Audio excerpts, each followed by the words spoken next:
Welcome to Biggest Spoilars, the destination for exclusive spoilers, latest updates.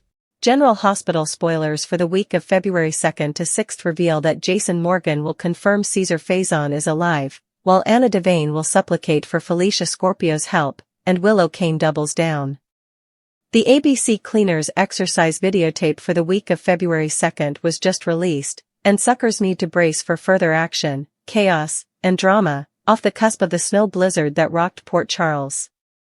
The promo opens with Jason telling PCPD's amusement police chief, Dante Falconeri, that Faison is still alive. Dante has a confused look on his face as a close-up of Nathan West flashes across the screen. Suckers can smell that Nathan is Ent himself, so has Faison ever sneaked the Bobby's body? Numerous believe Peter August might be walking around acting like Nathan, so only time will tell. As the scenes shift in the exercise, a hopeless Anna is shown contending with Felicia. In the videotape, Anna is frantic, as she grabs Felicia by the shoulders and countries, "You have to get me out of then."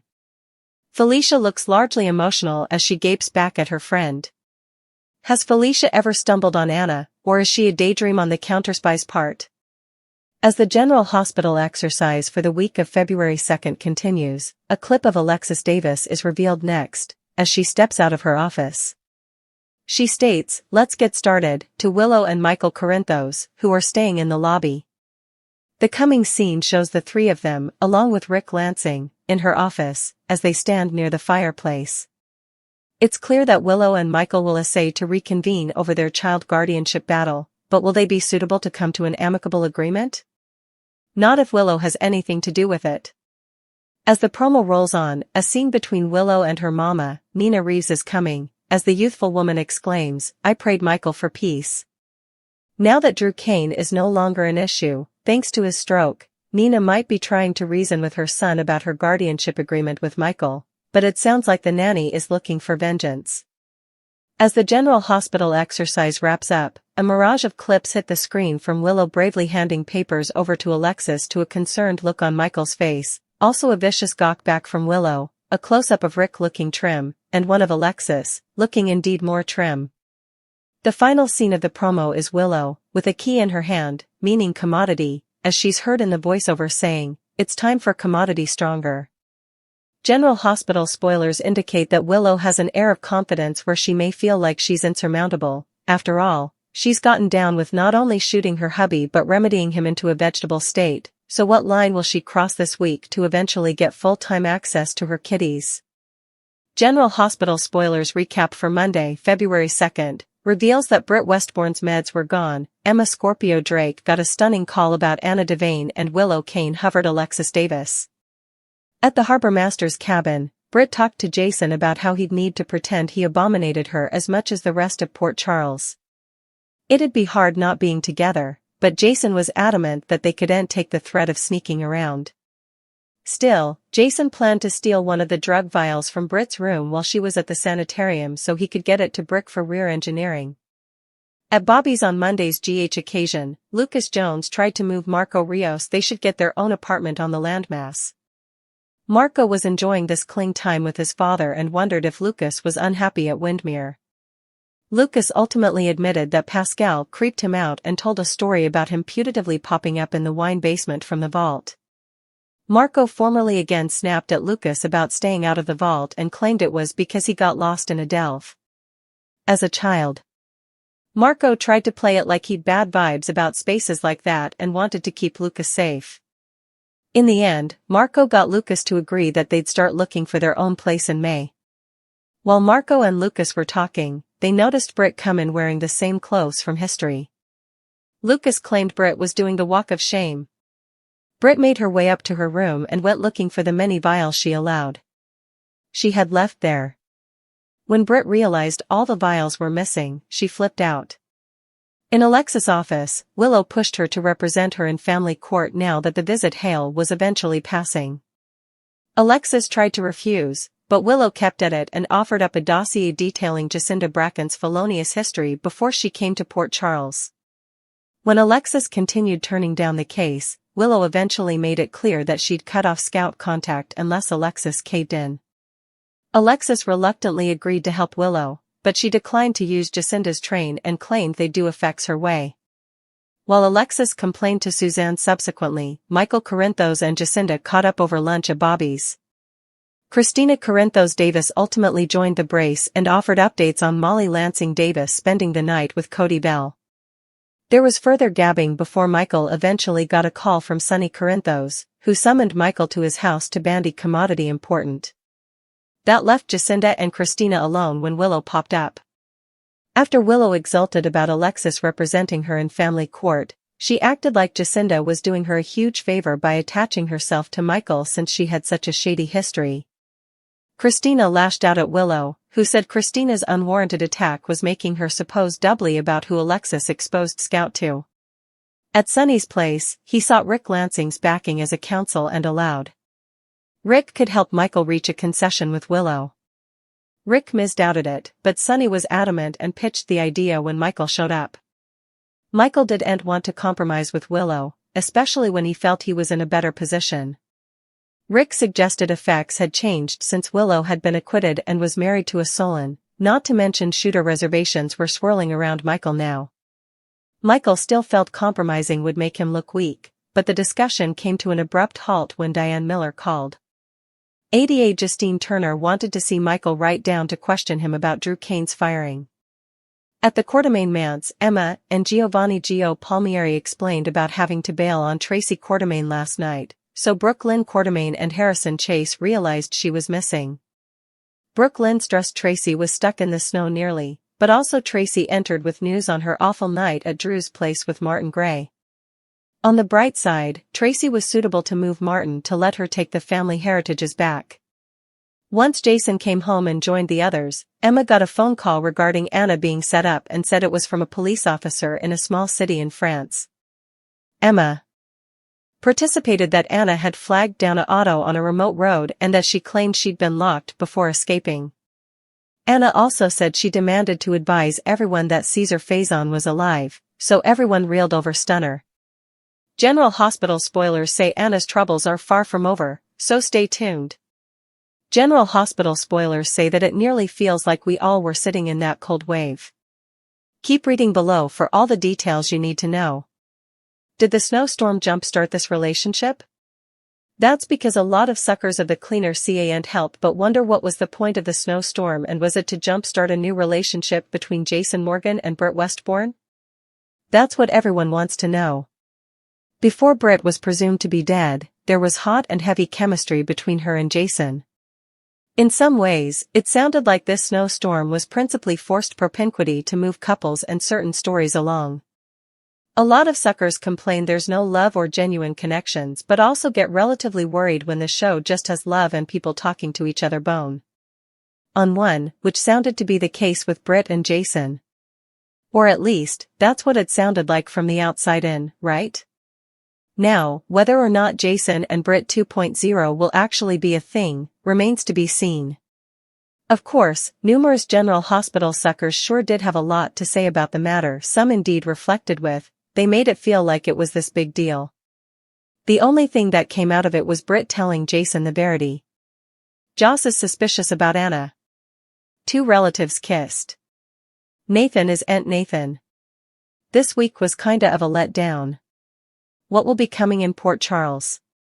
Another critic wrote, I was agitated to see everyone decolorized and together on Ladle Island, but everyone left, and we're left with Joss and the crooked director. Nothing has moved forward other than the bare minimum with Jason and Britt. And also there was this comment as well, it was to get romantic couples or potentially romantic couples together, but make sure there was some kind of disharmony or interruption, except for Jason and Britt, which we didn't get to see. General Hospital airs weekdays on the ABC network. Check your original rosters for times. Watch this space as we've a feeling there's so much further to come.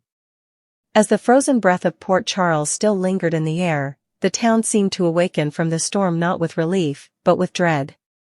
The blizzard had buried more than streets and rooftops, it had unearthed secrets, ignited rivalries, and set the stage for a reckoning that would ripple through every corner of the city. In the quiet aftermath, where snowmelt trickled down sidewalks like silent tears, a new kind of storm began to gather, one fueled by whispered truths, desperate pleas, and the unmistakable echo of revenge. The week opened with Jason Morgan standing at the edge of a revelation that felt almost too dangerous to say aloud. His voice was steady, but the weight behind his words was unmistakable as he looked Dante Falconeri straight in the eye. Caesar Faison wasn't a ghost of the past. He wasn't a nightmare people could wake up from. He was alive. Breathing. Watching. The statement landed like a thunderclap, freezing the room in stunned disbelief. Dante's expression faltered, confusion twisting into something far darker as flashes of Nathan West's face crossed his mind. The man who looked like Nathan, walked like Nathan, and spoke like Nathan, was he truly the man everyone believed him to be? Or had Faison once again slipped into the skin of another life, manipulating the city from behind a familiar face?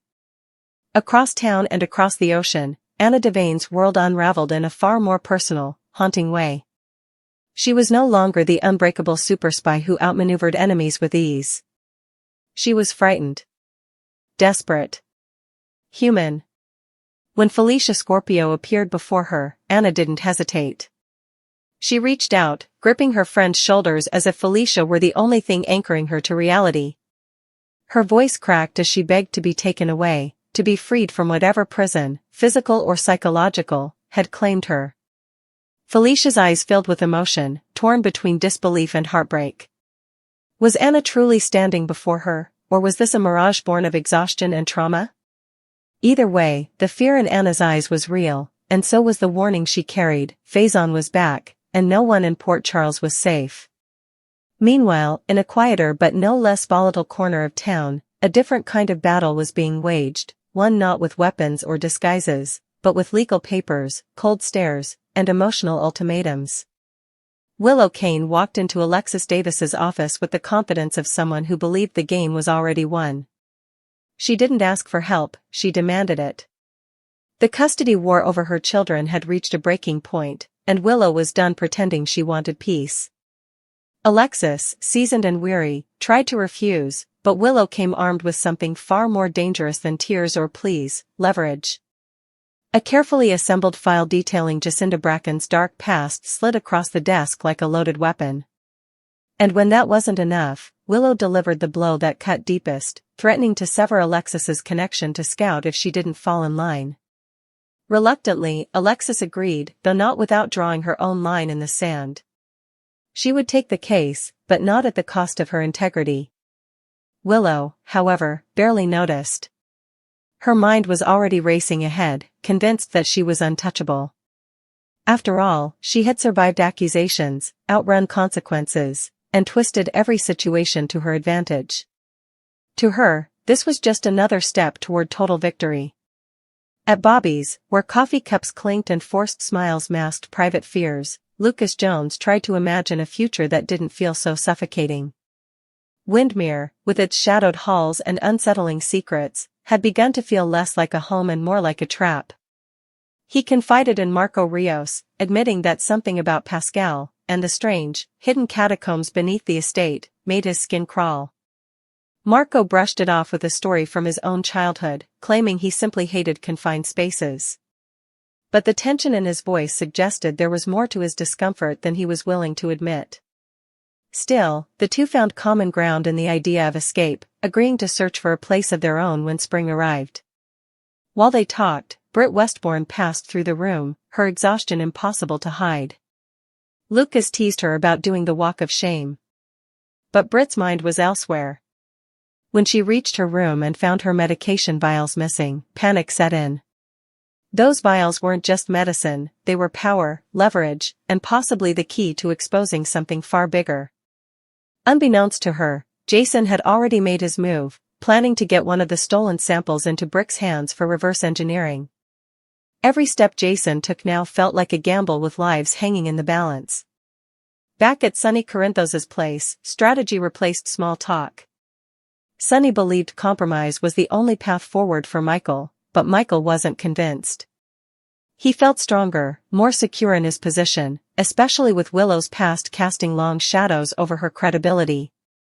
Rick Lansing, ever the realist, pointed out that things had changed. Willow wasn't just a nurse anymore, she was connected, protected, and dangerous. The conversation ended abruptly when Diane Miller called with news that would shift the focus entirely. The ADA wanted to question Michael about Drew Kane's shooting. Just like that, the chessboard expanded, and every player realized the stakes were higher than they'd imagined. At the Quartermaine mansion, concern spread like wildfire when it became clear Tracy Quartermaine had vanished during the storm. When she finally returned, her story of a night spent stranded at Drew's place with Martin Gray brought both relief and irritation. She did, however, manage to reclaim family heirlooms, proving once again that Tracy never walked away from a battle empty-handed. The moment of calm didn't last. Emma received a call from overseas. Anna had been found in a small French town, claiming she'd escaped imprisonment and carrying the same chilling message Jason had delivered: Faison was alive. As the town absorbed this revelation, the emotional tide shifted again, this time toward an unexpected connection. The blizzard had forced Jason and Britt into close quarters, rekindling a chemistry that many believed had been buried with Britt's supposed death. Their conversations were quiet but charged, filled with unspoken longing and the shared understanding that being together was as dangerous as it was comforting. Some saw it as the beginning of something new, while others dismissed it as another false start in a town where happiness rarely lasted. And then there was Willow, standing alone, a key clenched in her hand, her voice echoing in the silence as she declared it was time for something stronger. It wasn't just a statement. It was a promise. A threat. A warning to everyone who stood in her way.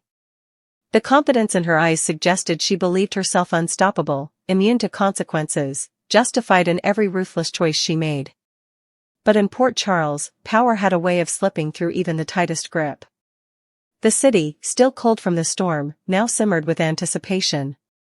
Faison's shadow loomed large, Anna's fate remained uncertain, and the custody battle threatened to tear families apart. Every conversation carried double meaning. Every glance hinted at betrayal or alliance. The snow may have melted, but what it left behind was far more dangerous than ice. It left behind a town on the edge, where encouraging words masked hidden agendas, and angry threats were only the beginning of what was yet to come. As General Hospital marched forward into another week of chaos, one truth became painfully clear: in Port Charles, survival wasn't about who was strongest or smartest, it was about who was willing to go the furthest.